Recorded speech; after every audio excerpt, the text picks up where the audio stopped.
Hey there, everybody. This is me talking to you. I am still in Kerrville. I'm still at the RV resort here. So very bright, very sunny and hot, and a little humid and possibly a little windy. So if you hear some wind noise, I apologize.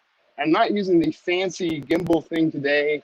It kind of it let me down the other day, so I'm not quite yet at the point where I can trust it again. Probably would have worked fine. I think the batteries were dead. So I'm sorry that I keep kind of going in and out of the frame there. This isn't going to be as smooth as the last one. Perhaps I should just sit and chat with you instead of walking around. That seems like a good idea. So we're in a nice little there's a little bar area here. Let me give you a little tour. See that? Lots of cool stuff here. Sorry if I'm making you dizzy. So I got a nice, cool little flip out tripod there to make this a little easier. And once I adjust some things, sorry, you get to see the palm of my hand there. There we go. There we go. So that's nice. That's a little nicer than I don't know why that StreamYard thing popped up. Um, oh, good gracious! So I can't swap. I can't do any of the stuff that I need to. There are some flaws in this. Bear with me. We're gonna flip us around. Okay, flip us back over. I know that's a wild ride. Sorry about that. But now I should be able to bring up the stuff I need to do. Oh, there we are. There we are. All that so that I could get to this. Maybe.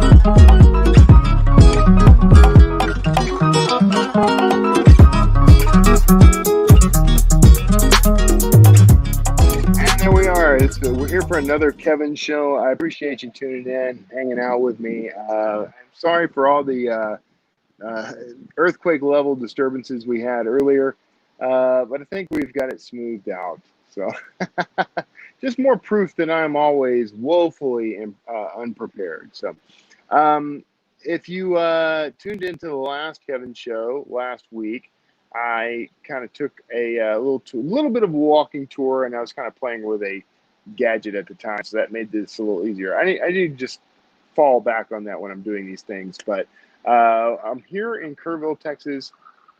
Karen and I have been in the RV now for a couple of months at this point, and it's been a lot of fun. And we've discovered a few things, learned a few things.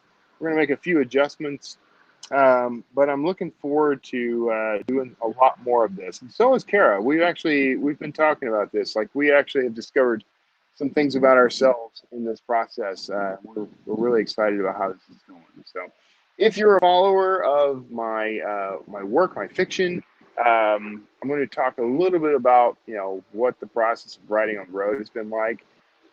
But feel free to ask any questions you want in the comments of this. We're live streaming to like 5 different places right now, so no telling how you found me. But feel free to pop a comment in there. Hopefully, I'll see it. Now, I can't see every comment, unfortunately, because apparently some destinations won't get comments. It says so. Uh, at any rate, so now Karen and we really kind of started this journey. Honestly, it started several years ago. We actually bought an RV and got into a full-sized RV back in 2016. But this year, the plan was we were getting into the RV and traveling. We were going to get a smaller RV, which we did, and we were going to travel full time. And we were starting in April, and then the pandemic hit, so that derailed us slightly. But we're back on track. And one of the things that we're having to do while we're on the road, one of the things I have to do is continue to write and publish. So for that, I've got a routine. So the way I can kind of make everything continue to work is I have adapted a routine. I stick to the routine, and essentially every morning I sit and do some writing. And it's been kind of nice because I sit outside. We have an awning that comes out from the travel trailer, and we've got some nice fold out seating, some camp chairs that we have out there, a little carpeted area, little side tables and stuff. And in all of that, I can sit with my coffee and my laptop, and I do some journaling in the morning. So I have like I use a little Moleskine journal, a little pocket-sized journal, and I sit and write in that every day. One page, I just fill a page, and I've got a format that I use, but I fill that, and then I get right into the actual writing, working on a book. And for the past couple of months, I've been writing a new series. So you may know my Kotler books, my Dan Kotler books, the archaeological thrillers. I've started a second series that I'm calling Quake Runner Alex Kane. And that is it's a female protagonist. It's an action adventure series, thriller series, uh, and a lot of opportunities there to have a little bit of a different story, but have some real fun with it. And so I'm continuing to work on that. I've got the second book is nearly complete in that series, and I will be writing more Dan Kotler books. But the process is, I get up in the morning, I take our little dog Minnie outside to do her business, and then I shower and make a cup of coffee, a pot of coffee, and then I go and sit for a good 2 or 3 hours out on our front patio, and I write every single day. Um, it's been very productive. But one of the things that I think has been interesting since we started on this little journey, I get a lot of inspiration from travel. And I was very concerned, with the lockdowns, all the pandemic stuff. I was getting to a point where I was a little concerned that I wouldn't be able to continue traveling. And a lot of travel has stopped. Like there is no going out of the country right now here in the U.S. There isn't. I could fly, but it would be a miserable experience. And when I got to where I was going, I'd have to. Most places are making you self quarantine for up to 2 weeks, um, and then which is kind of ridiculous. That means there really is no air travel, right? Who can? Most places, most people can't go somewhere, spend 2 weeks locked in a hotel room, and then get out and experience a place. Even for business, that's just not feasible and not practical. So I think for the most part, people are only traveling if they're just kind of stuck in one place and they have to get somewhere else. So, whatever. But RV travel's been different. Traveling by vehicle is still possible. And Kara and I, because we have our home with us, we don't have to worry so much about limitations. We will happily self-isolate since we have our comfortable living space with us, and we're hanging out in beautiful places like this. So we're in the Texas Hill Country right now. It's nice here. It's very nice here. We've enjoyed it so far. We've been here a little over a month. We are come this weekend. We are actually heading back out. And the tentative plan right now is we're going to actually head for the Houston area, back to Sugar Land, where we kind of home base a little. And we're going to get some things done in terms of like our storage. So I got to build shelves when we moved. So the progression of things was we knew we were going to be getting on the road. We bought the camper and the truck in preparation for it. We got to the end of the year last year, and we were prepared. So I knew that I had some conferences in January and February, so I went to those. I went to San Francisco on Valentine's Day weekend, which turned out to be ground zero for COVID-19. So when we came back, I got sick, and Kara also got sick, and that blew the end of February and most of March, as we had like no energy to do anything. And as March progressed, we were starting to sweat a little because at the end of March we were actually losing the lease on the apartment we had because we had signed out and we were going to get on the road. So we had to kind of rush to pack everything. So that's the reality of where we are right now. All of our worldly belongings are crammed into a couple of different storage units right now. And the plan is to go back to Sugarland and repack all that into one storage unit, get rid of some stuff. And the other side of that, by the way, was in April, there was supposed to be a big garage sale, community garage sale, and we were going to sell a bunch of that stuff, and we couldn't. We gave a lot of it away, but in the rush of things, we basically just had everything thrown into these two storage units, essentially. So this next week is going to be all about consolidating that, getting rid of some of that stuff, getting rid of a lot of that stuff, honestly. It's also a chance for us to, so we have the travel trailer. We are thinking it's time to reassess what we've brought with us. So a lot of what we have, we've determined we don't need, and we're kind of changing plans a little. So that's where it's been interesting to kind of do this. It's a learning experience. We're gaining from it. We're growing from it. Some of our plans are changing slightly. So that's how that's going. Hey, I got some comment. I got at least one comment. So here's Curly Girl for God. Hi, Kevin. Longtime listener to the Word Slinger podcast. Excited to hear about your new adventure. No longer pants optional if you're going to be doing these live videos. You don't know that. You have no idea what's happening from like here down. But pants. The bane of my existence. Yeah. So if you're not familiar with the Word Slinger podcast, by the way, that's my author-centric podcast that happens each week. I've actually kind of put it a little bit on the back burner. I need to get back in and produce some more episodes. I need to do that over the next 2 days, and because I got Friday coming up. We're leaving Saturday. So Friday will be my last full day working here in Kerrville.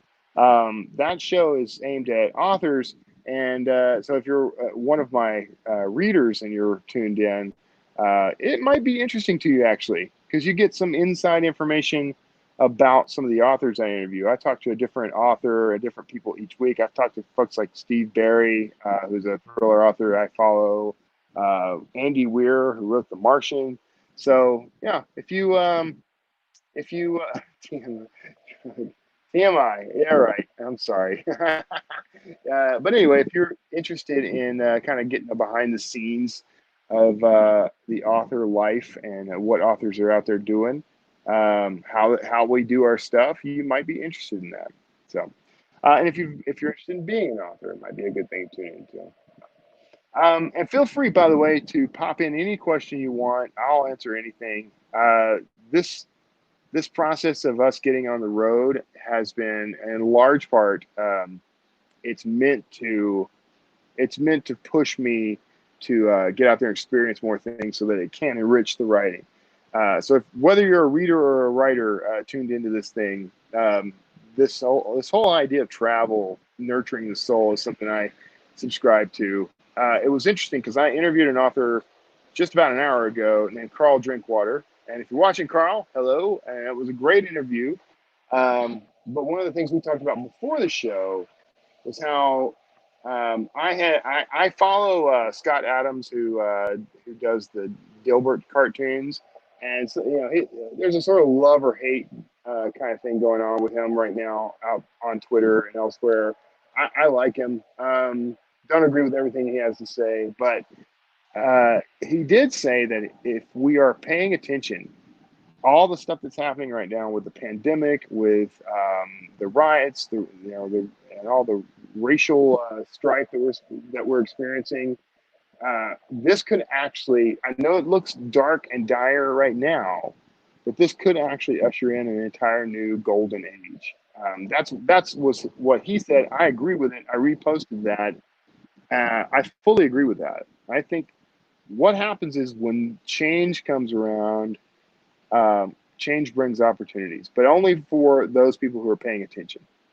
So if you are watching close enough, you might see an opportunity to do something that could literally change, maybe hopefully improve the world. That's what I'm out trying to do. Like, I'm trying to figure out ways to create good things in the world, make the world better for me having been here. I think we should all be taking a personal responsibility in doing that. So uh, being out here, kind of moving around in the world, we're social distancing. I've got a mask in my pocket. So all these places that require a mask, I wear a mask. I try not to be too assy about it. I've been assy about that kind of thing in the past. I'm trying to look at it from a new perspective. I'm trying to change the way I think. Okay.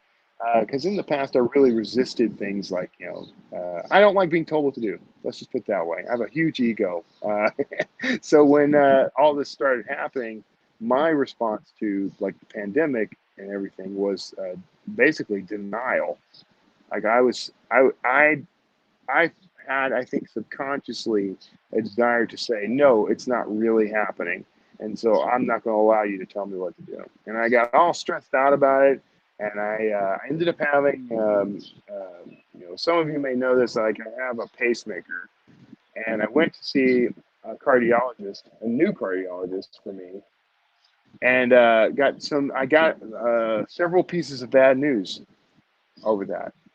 And one of them was, I had high blood pressure, I had high blood sugar, I had, I might have had diabetes. They said, they found through the scans and everything that I had a deformed valve in my heart, which we knew there was something going on with my heart. That's why I have a pacemaker. But these are all birth defects, by the way.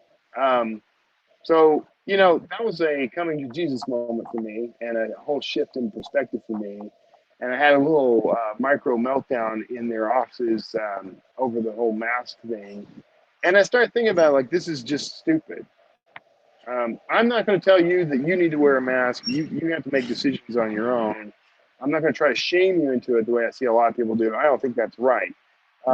But it's sort of, at this point, it's what the culture is, right? Whether you agree with it or not, whether you think it's necessary or not, I started thinking of it as if I were visiting another culture and they had this requirement. And this has happened to me actually. I've been to places where the culture is, you have, for example, taking off your shoes, right? Is it necessary? Is it even advisable sometimes? Who knows? It's not up to you to decide though. So it's up to that culture. That culture says this is appropriate, this is not. If you're going to participate with that culture, it's respectful to honor what they're asking you to do, whether you agree with it or not. I don't want to get into a debate about the whole mask thing. I think they're effective. I think that, in terms of keeping the spread of the virus down, it's common sense kind of stuff. But I also see the other side of it, in terms of restriction of liberty kind of thing. And so I get where these arguments come from. I just decided, for me, Kevin Tumlinson, author, I'm going to observe this strange cultural rule that has arisen. So, for what that's worth. I didn't mean to go off on that actually. So, um, again, if you're watching, and I appreciate you watching from YouTube, Facebook, and elsewhere, do me a favor and subscribe because I am trying to up those numbers, especially on YouTube. If you go to kevintumlinson.com, let me see if I got the banner. Sorry, my finger is going to be in the way when I do this stuff, but kevintumlinson.com or youtube.com/Kevin Tumlinson. Let's see if that, I don't think I have it. Bummer. That's a real bummer. Oh, well. That's dumb. Oh, there it is. Okay, there it is. Go to that web address, youtube.com. You don't even need the C. You can just go to youtube.com/Kevin Tumlinson and subscribe and hit the like button, all that stuff. Hit the little bell to get notifications, all that stuff. This is stuff I'm supposed to tell you at the end of the broadcast. But I did promise I would talk about the sort of RV lifestyle and riding on the road. I have a website, authorontheroad.com, which I may also have another link for, probably not. But basically, it didn't work to try to transplant my old habits and my old uh, uh, techniques and everything to on the road. Like, so I had in my home office, I had a nice setup with a little swing arm microphone for podcasting, and I had my big giant monitor, and I had my full size keyboard, and I had all this stuff. little leather blotter. I had a cool setup, and it was a great environment. And if I needed one of my reference books, I could just reach around and grab it from the shelf. I had lots of little inspirational knickknacks and artifacts. Give a dog a bone. Ha. And that really worked for me in that space, and I missed that. But when I tried to transplant that stuff to on the road, it didn't work. And I think the biggest reason is that out here, first of all, I don't have as much space.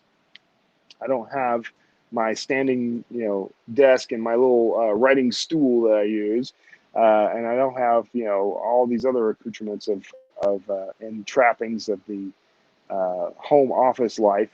But I do have other advantages. One thing that I've noticed, I've gotten into the habit of doing is for the longest time I would have a table, little fold out table, and I tried to replicate my home office scenario. So I'd have a little stand my laptop was on, and I'd have a keyboard and a trackpad, and I had my coffee mugs and water and all that stuff. And I look, sitting out in front of the RV, and I look like I'm preparing to help aid in a shuttle launch or something. And it did work fine, but it sort of limited me. I found like all that stuff, all these trappings. I found the more stuff I had that I thought was helping me with writing the books, uh, sort of the less productive I became, and the more I felt weighed down by it. So I started just writing with my laptop literally in my lap. I'd cross my legs every now and then, kind of balance it on a knee or something, usually when I'm editing. But I didn't do all the things I was doing. And I would pop my earbuds in and get some music going from my phone. I'm connected to the internet. The internet's a challenge, but I'm connected to the internet so I can do my research on the fly. So I didn't have to have a bunch of books with me. I've got, I can pull up my Kindle app and I can look through and find the digital versions of all my books if I need to research something, or pop on Google or pop on Wikipedia.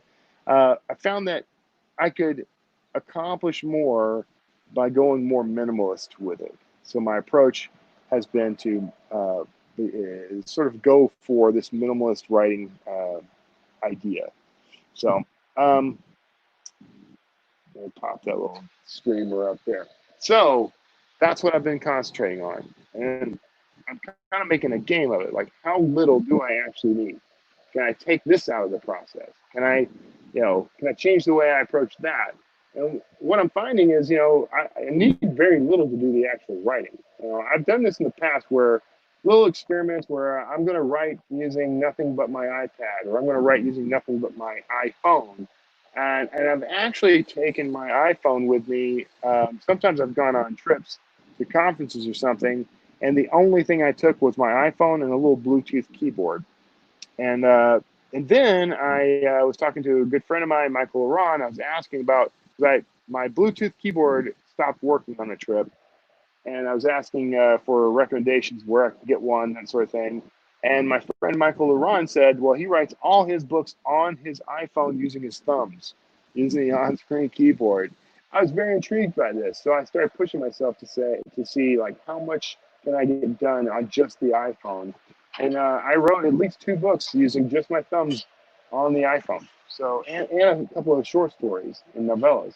So so that is totally doable. You think that's gonna like your hands are gonna be cramped, but it actually is quite comfortable. And I did very well with it. Imported that into my laptop later so that I could do the editing and other things, but do the rewrites that way. But the initial draft was written on my phone, and since then I've actually written, polished, and published things with nothing but my phone. So this idea of like how little can I get away with, how little can I do the work with, it's something I come back to quite a bit. But anyway, so here, we'll put that up there. Ask anything. Let's go back to the comments to see if anybody's popped in. So, oh, we got a thumbs up. Thank you, Diaz. I appreciate that. We've got about 5 minutes left. Wow, that really went by fast for having no questions. There's a fear, by the way, when you do live streams like this that people won't tune in, and that you won't have anyone to actually talk to, and you're just going to talk to yourself. And for a lot of these, if I'm talking to folks and I'm hoping for questions, the questions are kind of to help fill some of the time. But I think I've proven that I don't necessarily need other people to help me fill time. Yeah. So we are our tentative plans for the future. We're looking at South Dakota as a location, although, and Rushmore was on our list well before it became controversial. I'm a little concerned about where things are going with the whole tear down all the statues thing. But whatever. I started. I'm trying to get into a headspace and a philosophy of these things don't actually matter.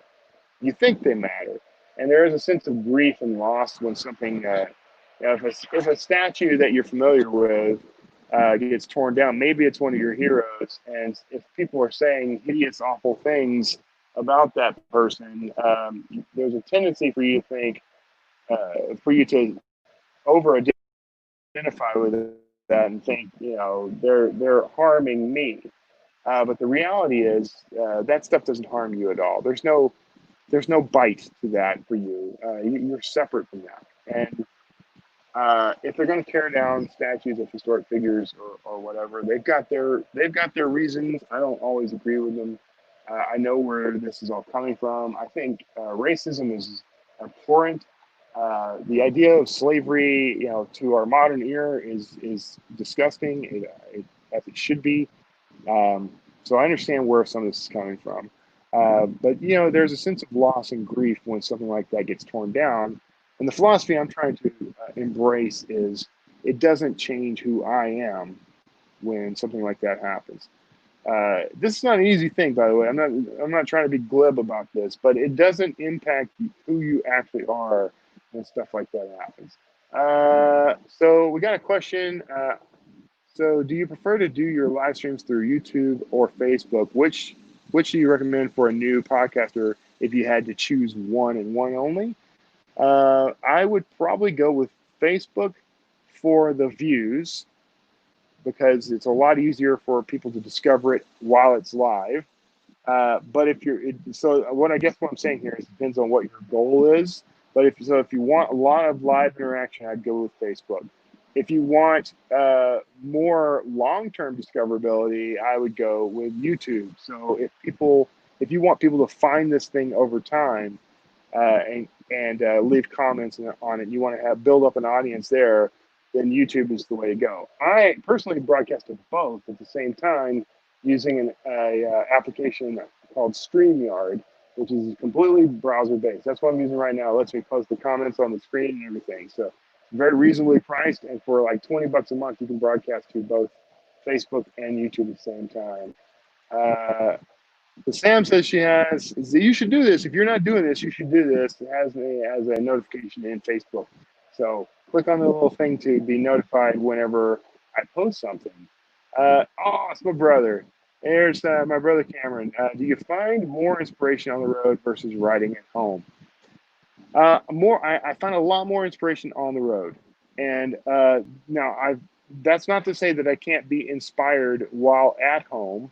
I certainly do. Let's turn that off. I certainly do get inspired when we had a home where we have a home. Let me just straighten this out.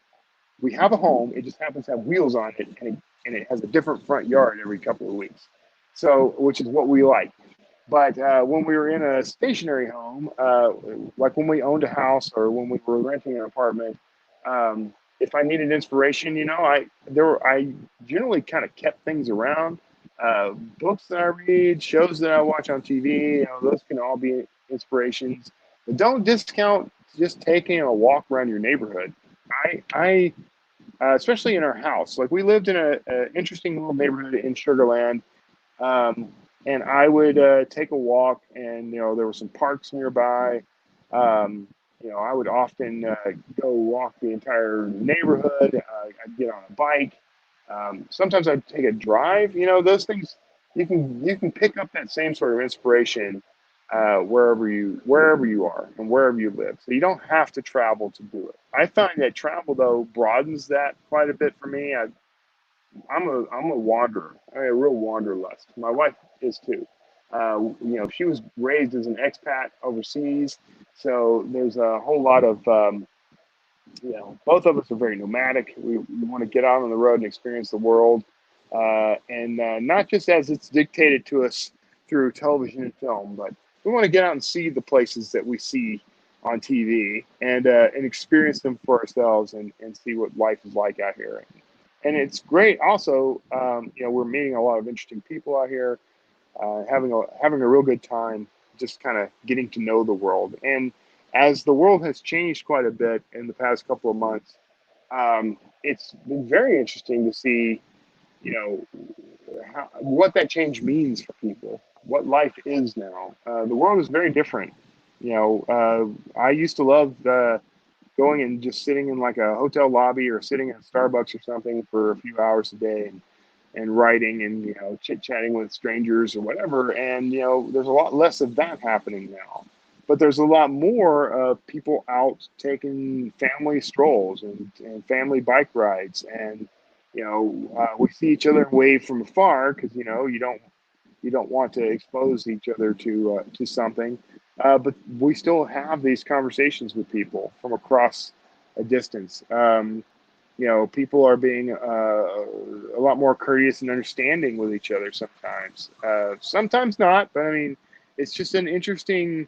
It's like the world got to take a breath, and we're all kind of adjusting to this new reality. But the new reality could end up becoming, like Scott Adams said, it could become a whole new golden age if we'll take personal responsibility to make it that way. That's the way I see it. If every one of us, me and you and you and you and you, if we each decide, I'm going to make this world a better place, and I'm going to open up a whole new golden age for our reality, and I personally am going to do that, and then we do everything we can to make that happen. I'm trying to do that with the books.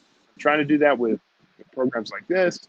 I help out the author community a lot, so I try to do it through that work. But this is. I think we're in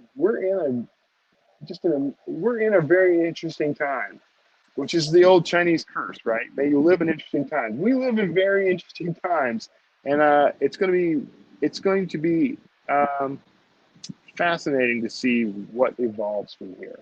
So, but anyway, I'm at 32 minutes. I really appreciate everybody who tuned in. Thank you so much for being a part of this. Please go and subscribe. Sorry, I'm going to put my hands in front of the thing again. But pop on over to youtube.com/Kevin Tomlinson and subscribe on YouTube. If I can get past 1,000 subscribers, I get some interesting features that I don't currently have access to. So, thank you. And share this with folks. Let people know that this kind of thing is happening. I'm trying to do one of these a week, and so far I've been doing pretty okay with it. Missed a week or two here or there, but I'll talk about anything, and I love talking about the writing and the travel and the RV stuff. I'll answer any questions you have. I'm planning to do an RV tour, a camper tour at some point in the future. I got to get Kara to sign off on that. So that means we have to make the thing look pretty before before we can do that. Make sure you go on over to kevintomlinson.com to follow me over there. You can get a free book if you go over there. Go sign up on my mailing list, and you can get a free short story, basically, called The Janai Thidul, which has I wrote on a whim, and I wrote that while in line at Disney World using my phone and my thumbs, and now it's turned into a real big influence in the Dan Kotler universe. So go check that out. You can find all the Dan Kotler books at dankotler.com. They're there waiting for you. So anyway, I appreciate you popping in and being a part of the show, wherever you're tuning in, Facebook or YouTube or otherwise. And I'm going to go ahead and wrap us up as soon as I can get back to the thingy. All right, there we go. I'm going to go ahead and wrap us up. And God bless you. I hope you have a safe and happy time. And happy Independence Day for those I didn't get to say it to when it was happening, U.S. Independence Day. And otherwise, I'll see you all next time. But first, we got to play through this guy.